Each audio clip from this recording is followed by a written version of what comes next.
You ready, Soupy? Hell yeah, I'm always ready. We are gonna get this damn thing on the dyno so we can figure out how much power it makes, and then we're gonna do some testing, and then we're gonna go mop some motherfuckers up on this versus that. Broken.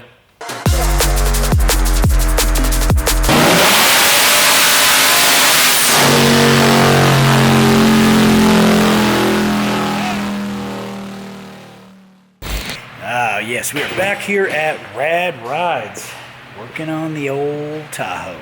Just wailing. And we got a new foreman.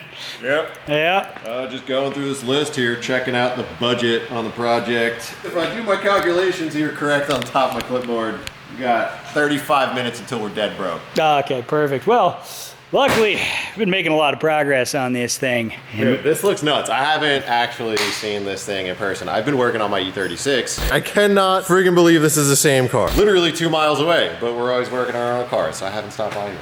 This looks nuts. Thank you. The Cerakoting really takes it from like you cobbling together some bullshit to like a really nice build. I know. So we're really close to getting done. We've got a bunch of wiring stuff left and like a few other odds and ends, but for the most part, it's pretty good. I gotta say, there are some things that make a build look like you really care, and it's things like this. Like you have a dipstick bracket to your firewall.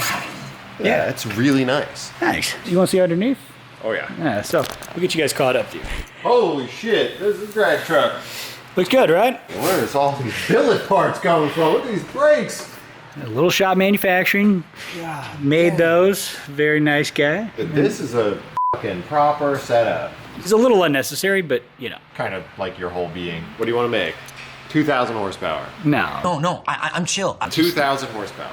No, I don't. 2,000 horsepower. Okay. Well, we're back here, and you know what that means? Basically, we're buying parts. And why are we buying parts? Well, because our good friend Vincent Anatra decided to knock a bunch of my body panels off of the body cart.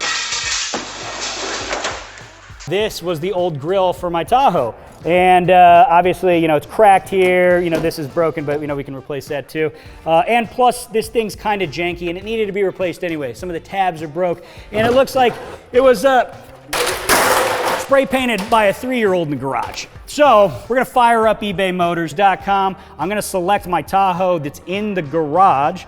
That way, I can search for parts that I know fall under the eBay Guaranteed Fit program. I go here, boom. Second one down. Sport grill, less than $100. And if we look to the right of the screen, we'll notice it falls under the eBay Guaranteed Fit program. That means this part is guaranteed to fit my Tahoe. And if it doesn't, I can send it back, free shipping, and get my money back guaranteed. Boom. Makes it easy. If you need some parts for your car, head on over to ebaymotors.com. They got new parts, they got old parts, they got millions of parts for basically every vehicle on the planet. All right, let's get back to work. Oh yeah, we're here on a Sunday, because in 2 days we're supposed to be going to the dyno, and I convinced Lance to come up here, the old Hoon, convinced him to come up here to do some systems checks so we didn't waste much time at the dyno, because inevitably there was going to be a bunch of shit wrong, which there always is, but you know.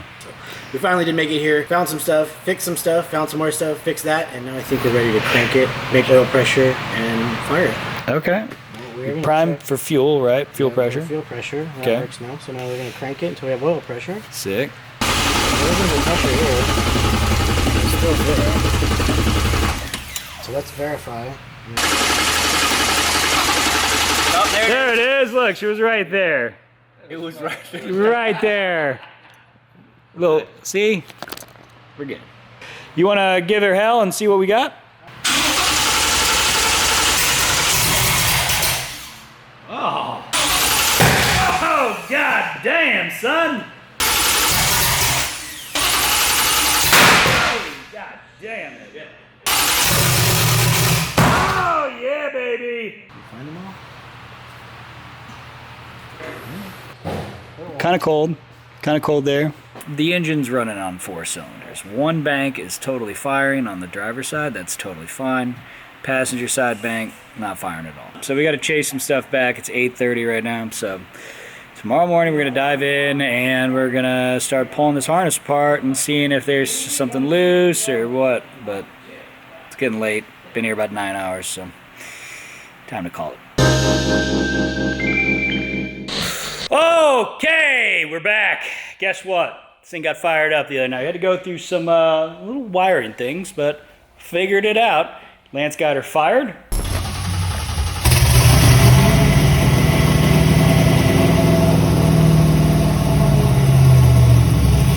Today, we're getting everything buttoned up because tomorrow we hit the dyno and we got a couple things we got to do.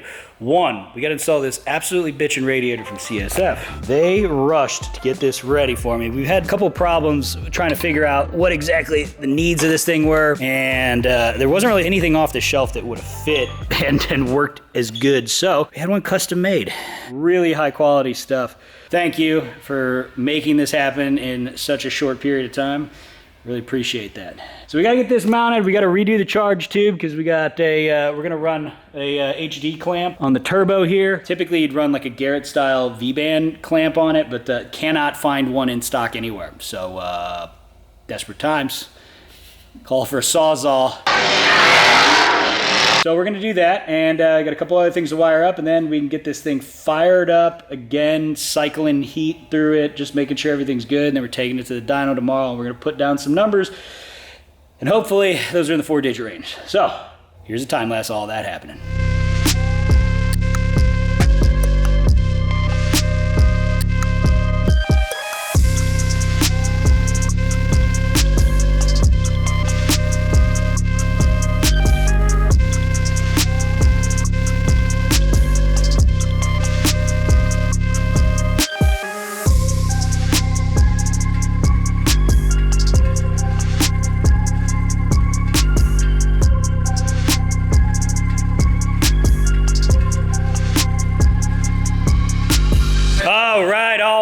All right.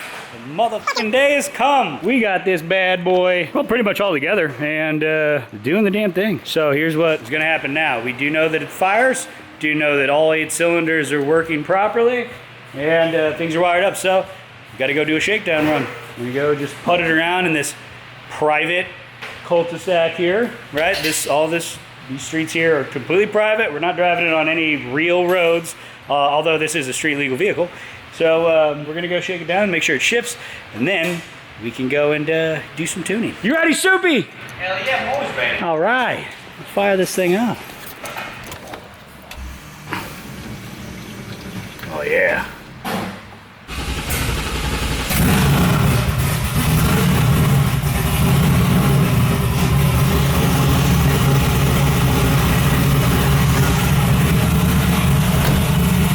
Yeah, buddy. It's gonna be a good day.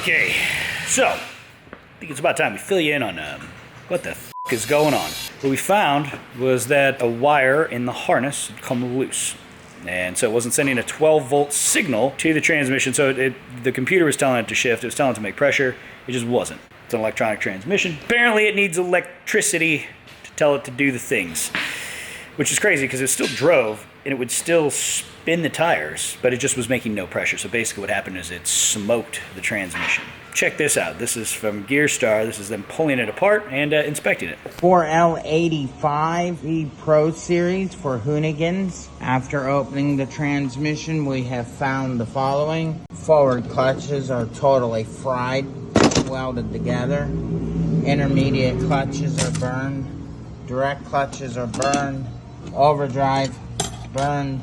Overdrive planet. The sprag is rolled. Stuck in the drum. This transmission is totally roached. It's been a long time since I've seen one this badly burned. Pump is in good shape. Certainly wasn't from that. 100%. This is in the tuning. Gearstar, being the awesome shop that they are, took the trans in, tore it apart, got it back together. It's getting sent here right now. Shut up. I'm talking. I have to run to the Baja 1000. The transmission's gonna get here while I'm gone. Luckily, cool guys like Soupy, nice enough, they're gonna put it back in for me. And then, by God, we are gonna get this damn thing on the dyno so we can figure out how much power it makes. And then we're gonna do some testing, and then we're gonna go mop some motherfuckers up on this versus that. But that's not all. All right, obviously, we are not at the dyno yet. I've decided to make some changes for things like safety. And by safety, I mean safety in making power. So when this motor was built by Texas Speed a year ago, nobody was producing aftermarket head gaskets and head studs. So basically they had to put stock head gaskets in and use the stock head bolts. You know, we're gonna throw a bunch of boost at it, right? Here's the thing, that's a point that could fail, right? That head gasket too. We know that at about 30 PSI, those give up. You can check Cletus McFarland's channel for proof of that. We got water all over. Oh no, tell me that's not the head gasket, dude. We're on stock head bolts. We might have just nipped the head gasket out of this thing. All right, so here's what we're doing. We've got the motor all apart. We're gonna put new head gaskets in, and we're putting in some of these 0.1 head studs. And these Cometic head gaskets are far superior to the stock ones. Let me see if I got a stock one laying around. Okay, so this is the stock head gasket. It is a multi-layer steel gasket, but it's a little on the flimsy side. Even when you touch it, I mean, compared to this Cometic gasket, this thing feels way beefier. This, much more robust than this piece of crap here. And so we're gonna get the new studs in this side, new head gasket on, put this thing back together, and we're gonna hit the dyno, baby.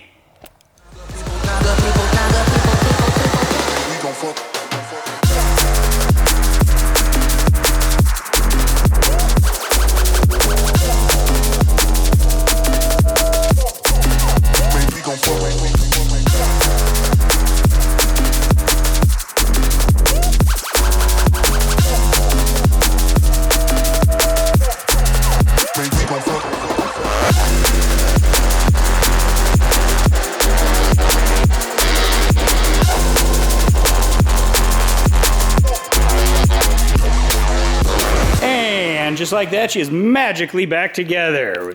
0 time flat. Look how time lapses work. Isn't that great? We're ready for the dyno. Sick. All right, folks, pony up. It's story time with Uncle Zach here. Let's say you got yourself a real big, nasty motor that needs all the cranking power to turn it over and keep it running. Well, we like to use these anti-gravity batteries. You've seen them in every single car or motorcycle that we've built here on the channel, and there's a reason. One, they're super, super light. This is an actual battery, okay? Number 2, they have 2 times the cranking power of a traditional lead acid battery. They also last a really long time, like 3 times the lifespan of a traditional lead acid battery. That's awesome. Now, the best part for us, because it seems like every single car we have has an electrical draw, is these batteries all have this built-in restart technology, meaning this button right here, or it's also wireless too, so you can use a key fob to do it, so you don't have to, get out of your driver's seat, but it will jump start the battery for you. So it's got a built-in jump start. So if you want to learn more, if you want to get a battery for yourself, or just figure out which is the best battery for your setup, you can click the link below, and at checkout, you can use code Hoonigan and get yourself 15% off. Antigravitybatteries.com. Check it. Dyno Day has finally come. So we are here outside of Redline Performance in Anaheim, and we are gonna throw old Waylon here on the hub dynos and have Chan take a whack at it.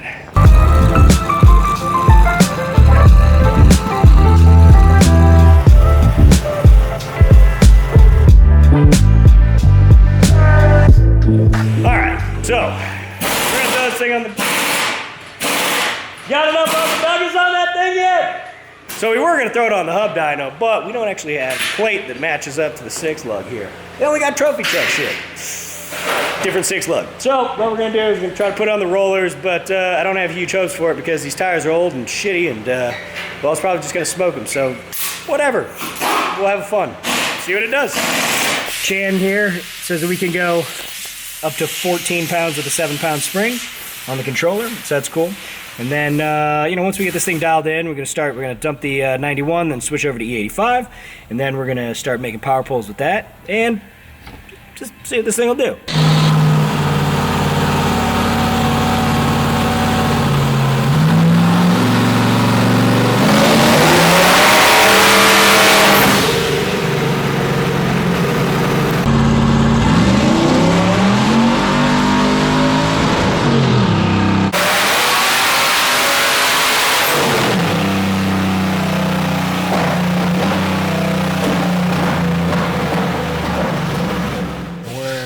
At about 700 to the wheels right now, and we're shooting for way more, about 7 or 8 pounds, which will get us what we want, but we're just having trouble getting 7 or 8 pounds, and I'm trying to figure out why right now.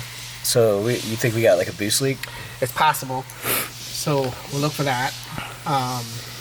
I tried giving it some duty, that didn't help it any, so okay, we'll have to see whether we just need heavier springs or... Can you tell me what you were talking about? And I know Soupy had mentioned this to me earlier, but wastegate placement and how that can affect this, because we got... Yeah, it's just that it's so spaced apart. I mean, that's just a working theory, but like it's spaced apart, so like one is, it's dumping it all out kind of thing. And it just can't stay closed long enough for it to build. Also, we're only going to 6,500, so. Well, what's up at 7? Oh, we could do that.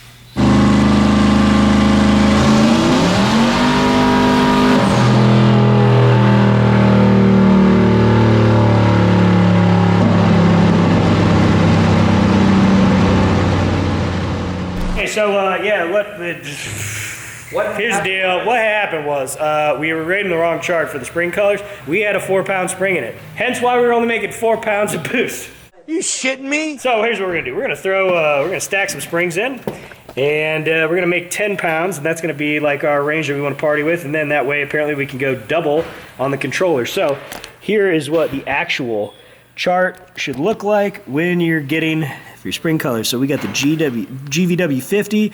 We want 10 pounds, so we're gonna do a blue spring and a brown spring. That looks brown to me, and then that's blue.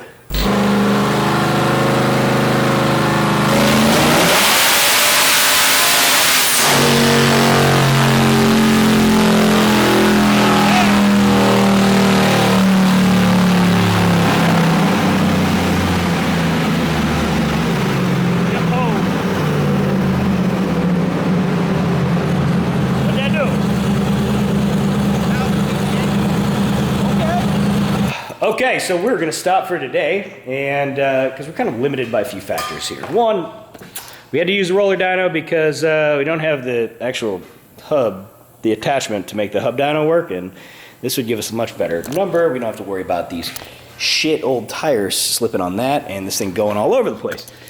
Two, we need to change some things with this layout. We definitely need to move this wastegate closer to the turbo, so probably right over here. Right now, we're gonna get in an issue where we're getting boost creep if we start adding more in. Two, we need to redo these manifolds anyway to turbo log so we can have more space, which means we probably just put twins on it. Yes, twins. Twins would actually be much more easy as far as like management of exhaust and everything like that, because we need to run this gigantic 5-inch tube at the side of this thing. But all said and done, it's running really good. It's really happy, and it's on very low boost, and it's making really good power. So, I mean, I'm kind of curious what it'd do up at like 25. Ooh, now you talking. See? 25. See? I think Life starts at like at least 25 degrees. Yeah, we also need to do some pretty serious transmission tuning and stuff like that. Make sure that, you know, we're not going to just roast this Gearstar because, you know, I mean, obviously you need to have the adequate amount of like pressures and all that shit, and, you know, it just needs to be treated well if you're going to be making a ton of power. But with the twin cooler setup, it's only at what, 160 degrees after a pass, which is awesome. I mean, it's not even getting hot. So that's good. So far, it's a very successful day. All good. We learned some things, made over 1,000 wheel horsepower, and I think now we just move on to the next evolution. This is just probably, I don't know, 2 turbos and kind of downsize so we can start making that power way down lower. Like I'm thinking 3,000. I want to like right as it comes on the converter. I want like that 3,000, 3,500 All the way up. Yeah. Anyway, thanks for watching. We'll see you around on the next one. Ooh, I bet you we're out of gas. Fuel pressure dropped to 5. We're out of gas. Wow, this burns a lot of gas, bro. Yo, I can't believe it does like 30% throttle rolling burnouts. That's fucking insane. And 2 pounds of boost. Imagine what it does at 20 pounds of boost. It's gonna be scary good. Yeah.